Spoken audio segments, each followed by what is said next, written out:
Going on, AP peeps? We have a video for you today on Alan Brinkley's American History, Chapter 15, Reconstruction in the New South.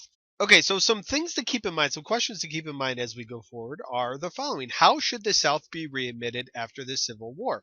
Should the leaders be punished? Should the South be welcomed back right away? Should they be pardoned or forgiven? Should they be viewed as a long-lost brother returning home? Or should they be punished for running away? Well, radical Republicans in Congress are going to have their own views. And these are predominantly led by two people, Thaddeus Stevens on the left and Charles Sumner on the right. Do you remember where we know Charles Sumner from? Think about it. If you said the caning of Charles Sumner, you were absolutely correct. He was the guy whose head got beaten by Preston Brooks's cane. And they wanted to punish the South very, very harshly, and especially the leaders of the Confederate States of America. And an example of this is the Wade Davis bill that was passed in Congress in 1864, which called for a majority, that's more than 50% of white males of the southern states. They must pledge allegiance to the Union, and they also have to abolish slavery in their state constitutions and disenfranchise Confederate leaders, or take away the ability for Confederate leaders to vote. This was pocket vetoed by Lincoln, so it never becomes law. Well, the presidents are going to have their own views or plans for Reconstruction, and this will start off with Lincoln's 10% plan. And this is actually developed prior to the end of the Civil War, and this is much more favorable than radical Republicans. What Lincoln required was for 10% of voters in the 1860 election of southern states to take a oath of loyalty to the Union. So instead of that 50% we see from the Wade Davis bill, this is only 10.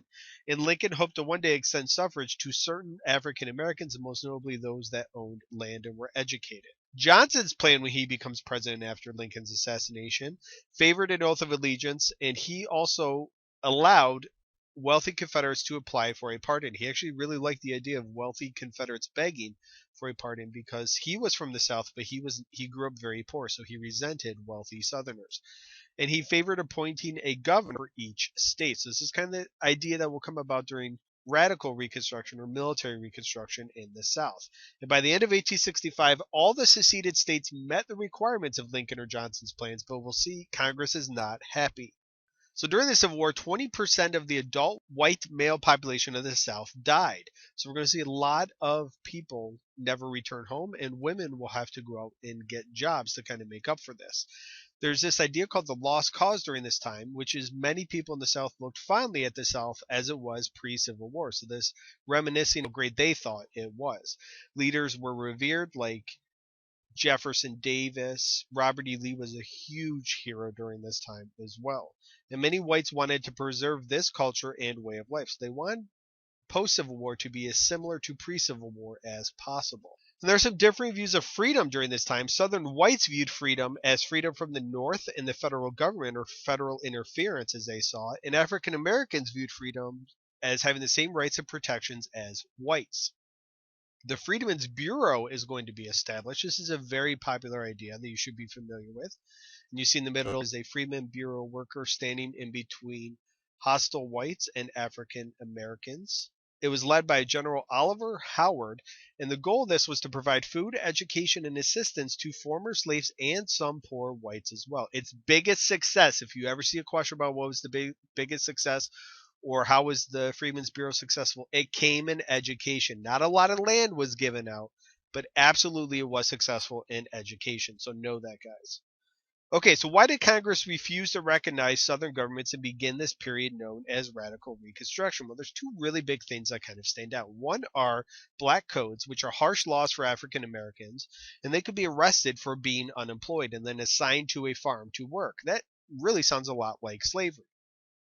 Also, many southern states elected high-ranking Confederates to Congress. Alexander Stephens, the guy who is the vice president of the Confederate States of America, and if you've ever seen the movie Lincoln, he's the guy that Lincoln meets with on the boat towards the end of the movie. He is elected senator from Georgia. So think about that for a moment. The second in charge of the Confederate States that this war was being fought against is now a senator in the United States. Kind of defeats the purpose of having the Civil War, no? At least that's what the radical Republicans thought. We have the Civil Rights Act of 1866. Like almost all acts, when in doubt, Johnson will veto an act by Congress during this time, and then Congress will overturn that veto. It was overturned by Congress. This granted citizenship to African Americans. Now, we'll see that be an amendment, so it would be more permanent. The 13th Amendment abolished slavery, and the 14th Amendment granted citizenship to those born in the U.S. and guaranteed privileges and immunities, and that will be a hugely important idea for later court cases. And this also would reduce representation in Congress if a state denied suffrage to adult males. And former Confederates could no longer hold office. So bye-bye, Alexander Stephens, you are out of being in federal office. Okay, congressional Reconstruction. Tennessee was the first state to be readmitted to Congress, and the rest of the South was divided into 5 military districts or 5 military zones. Each one had a governor. Congress must approve the state constitutions before those states could be readmitted into the country, and 3 states were still not admitted as time went on. Those were Virginia, Texas, and Mississippi. The 15th Amendment is passed later. This stated that suffrage could not be denied based on race, color, or previous condition of servitude. So you see a picture here of many African Americans voting. They now can vote. However, this is only for males. You will see the word male written into the Constitution here. Ex parte Milligan was a Supreme Court case that hurt the radical Reconstruction cause, which said that military courts were unconstitutional where civil courts could be used. So the radicals were really upset about it, so they threatened to kind of upend and disrupt the Supreme Court, and the Supreme Court never really challenged this idea anymore after that. Johnson is impeached. Needless to say, the radical Republicans despised him. They were really upset with him vetoing all of their bills, so they impeach him. Now, keep in mind, impeachment does not mean you are removed from office. It simply means charges are brought against you, and you possibly could be removed. He was brought up on charges for violating the Tenure of Office Act, and this guy comes into play, the Secretary of War, Edwin Stanton, who was a holdover from Lincoln and was essentially a spy for the radical Republicans. Tenure of Office Act stated that the president must get consent of the Senate before removing cabinet members. Johnson didn't like the law. He didn't agree with it, so he fired Stanton, violating the Tenure of Office Act, and he is impeached. However, he is not removed from office. He falls short by 1 vote to be removed from office. Okay, let's talk about the Southern life in Reconstruction. African Americans made up a voting majority in South Carolina, Mississippi, Louisiana, Alabama, and Florida. And Republicans benefited from this because African Americans during that time voted Republican. Some key terms to know. Scalawags were Southerners that favored Reconstruction, and they did so mostly for economic gains. Now, don't get this confused with the next term, and I've had students get these confused before, so I try to tell them, remember S and S. Scalawags starts with an S, so they are going to be Southerners. Carpetbaggers were Northerners, was a nickname for Northerners that moved to the South during Reconstruction. And here's a guy, you can see he's got a huge bag on his shoulder, and he's moving to the South. And many of them came down as doctors, lawyers, and especially teachers to make money during this time. They were not welcomed in many areas of the South, as we'll see. African Americans did serve as delegates to many state constitutions during this time period. 20 African American males became members of the House of Representatives, and 2 became senators for their states. And again, education, as I mentioned before, it was a huge accomplishment during Reconstruction, by far one of the biggest accomplishments during Reconstruction. And by the mid-1870s, 50% of white children and 40% of black children went to school. That's really an accomplishment for the South, where for so long education was not available to many people. However, sadly, as we'll see, the South began to create segregated schools, and this will be an issue until at least 1954 with Brown versus the Board of Education, and then even years after that. All right, 40 acres and a mule was kind of the slogan of the Freedmen's Bureau. This never really happened, although some African Americans did gain land under the Freedmen's Bureau, but overwhelmingly most did not. Sharecropping is another term you should be familiar with, where it's basically you're renting land and paying via crops. And this is really bad if there is a drought or you just have a poor farming season. Tenants would be in trouble and they're not able to make money or use their crops to pay for rent. The crop lien system develops during this time, and this is just a horrifically high rate of credit. So you would go to a local store, which in some cases might be owned by the same person you're renting your land from, and you would be given credit, basically like a modern day credit card. And your credit would be extended at a very high rate, 50 to 60%. And this led to debt for borrowers, and many of them were unable to pay it off. African American women usually worked in domestic tasks during this time, and 50% of black women worked for money, and most of them were married. Unlike most white women that worked during this time, were single women. You see African American married women working during this time as well. All right, let's talk about one of my favorite presidents, if for no other reason than he is from Cincinnati, Ohio. President Ulysses S. Grant. Here he is. This is one of his portraits taken in the White House. However, as it is to say, most of his administration is associated with two words, scandal and corruption. Some members of his own political party were upset with him, and they kind of formed their own little political wing in the 1872 election over what they called Grantism. In the end, Grant served 2 terms from 1869 to 1877, and he's going to try for a third one later in the election of 1880, but he does not get it. We have 2 scandals you should be familiar with. The first one is the credit mobilier scandal, in which the Union Pacific Railroad Company created bogus contracts to make money. They basically charged way more than they should, made up fake contracts, and made a killing on doing it. Members of Congress and Grant's vice president, this guy actually accepted bribes and accepted stock from the Union Pacific Railroad Company, and they made lots of money off of it. The whiskey ring was another scandal that happened. The government officials were creating false tax reports, and think of that excise tax, or a tax on manufactured goods, again, whiskey. And the Secretary of War accepted bribes as well. So again, these cabinet members really kind of tamed Grant's administration. In 1873, we have another panic. Guess what it's caused by? If you had one guess, you would probably say over speculation. Yeah, basically over-investing in railroads, over-speculating in railroads. This is the worst depression of the century to that point. And you will see the beginnings of this movement in the late 19th century, in which many people will favor the issuance of paper money. Debtors favored printing more paper money. This would increase the money supply, which will lead to inflation, which will make it easier to pay off debt. However, lenders and bankers will be against this. So we have the Specie Resumption Act, and this stated that new certificates would be based on gold, and this would eliminate greenbacks. And that makes it very, very hard for borrowers. Now, your book talks about William Seward here, who was this great Secretary of State under Lincoln. He's not a part of Grant, but he's in this section, so I'll talk about him right now. In 1867, we have Seward's Folly. Here's the check written to Russia for the purchase of Alaska. And at the time it was called Seward's Folly because many thought, oh, it's cold Alaska. What really is there of any good up there? But later on we'll see that there are large oil reserves in Alaska. Okay, by 1877, Democrats redeemed or took over 7 states in the South. And we'll see 2 groups, the Red Shirts and the White League. And they forced whites to join the Democratic Party, and they monitored elections. So if you would go vote, you would see these people standing around, and they would often intimidate people to vote Democratic. Also, we see a terrorist organization, the Ku Klux Klan, or the KKK, that was used to intimidate and prevent blacks from voting. You see a political cartoon here, the KKK and the White League joining hands.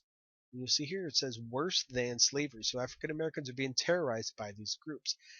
In addition to African Americans, you also see carpetbaggers being terrorized. Notice this guy is holding a suitcase that says Ohio. So the KKK would also go after scalawags and carpetbaggers, those that favored Reconstruction. The Enforcement Acts of 1870 to 1871 were passed in response to the KKK. This is the first time that the federal government could now prosecute criminals of federal law. And the president could use the military to protect individual rights if necessary. Reconstruction begins to decline in the 1870s, and one of the reasons why is because the Panic of 1873 weakened support for Reconstruction. There's simply less money to go around. So the Abandonment of Reconstruction is finally settled in 1877, as we'll see, as a result of the Compromise of 1877.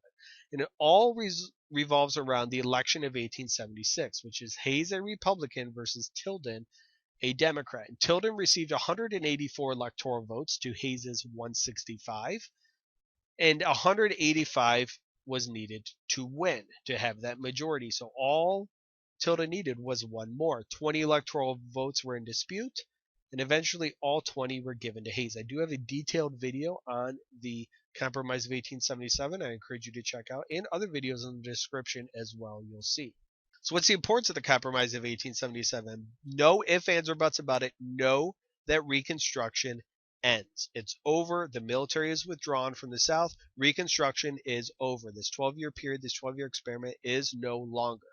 And many African Americans, as a result, feel betrayed. The federal government is not there to protect and help them anymore. So the legacy of Reconstruction is it's really mostly a failure. Civil rights were not fully addressed. They were partially addressed with the 13th, 14th, and 15th Amendment, but there's really no mechanisms in place to guarantee those. Okay, the New South. By 1878 now, all southern states had been redeemed by Democrats. Education was decreasing, as a former Virginia governor said schools are not a necessity. Wow, he could not be more wrong. And industrialization came slowly at first in the South, but it does come along. In part helped by this guy, James Duke, who founded the American Tobacco Company and gave some money to a college that later bared his name. Railroads are going to increase drastically in the 1880s, and in part because they use the same gauge as the North, or the same width in between tracks. So now trains could ride on all tracks north or south, regardless of where they originated from. Many factories refused to hire African Americans. Those that did during that time paid little money for African Americans and provided really harsh jobs, basically jobs that nobody would want.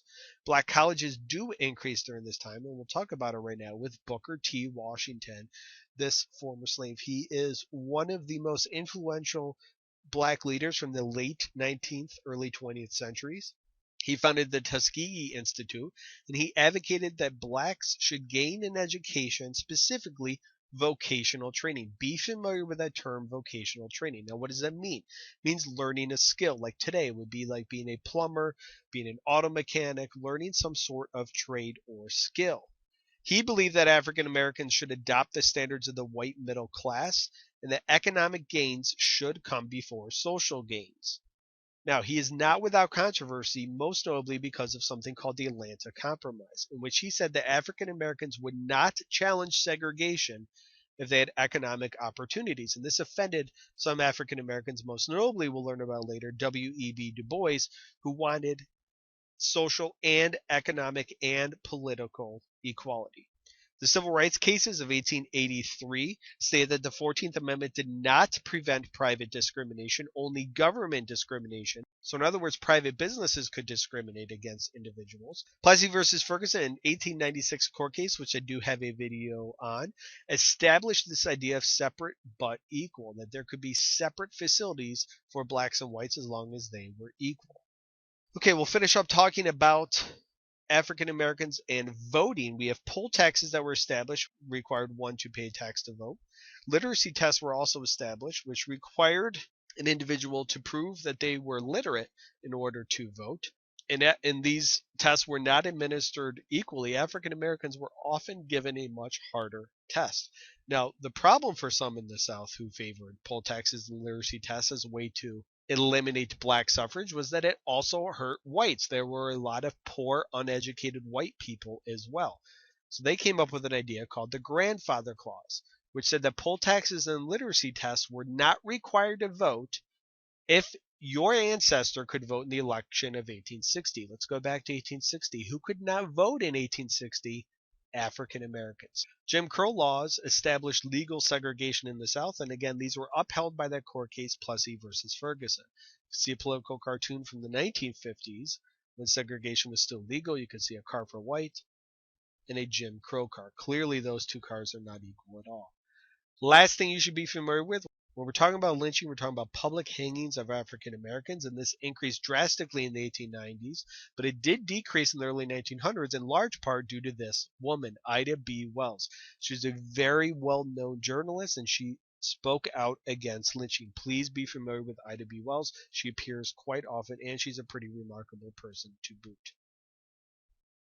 All right, that's everything you need to know for chapter 15. Thank you guys very much for watching. If you have any questions or comments, feel free to leave them in the comment section below. Please subscribe if you have not already, and we will see you in the next chapter. Thank you for watching. Have a good day, guys.